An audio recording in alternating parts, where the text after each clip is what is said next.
So, ito na nga ang chika for today's video. So, katatapos na ng dito ng examination namin for pre-finals ha. Pre-finals. Woo! Ang saya-saya! Tingnan lang halata sa mukha ko. Kasi masakit ulo ko eh. Pero ang saya-saya, grabe. Kasi alam mo yon,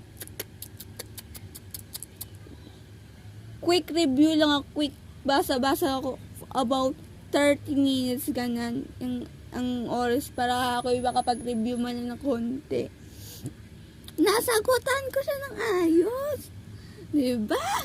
Ang saya-saya, lalo na doon sa major course namin na Comprogwa. Ay, ang saya-saya na sagutan ko. Tapos, katabi ko si si Claire. Kilig-kilig ang person na yun. Ikaw huwag kang kikilig-kilig din sa pamayos ka. Aral ka. Muntik ka nang madistract na naman. Ano ka? Ano na naman yan? Ano naman yan, babita? Oh, at least ako'y nakapag-focus ako, nagawa ko mag-focus sa exam, kahit katabi ko yung crush ko. Ayun, siya na umupo doon, mani ko sa kanya, bakit doon siya sa umupo? Ba, kasalanan ko ba? Tanda ko pa nga sabi niya kanina, before kami mga exam sa major course namin, sabi niya, sharing is caring daw.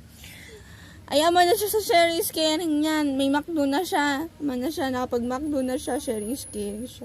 Siya naman! Charot!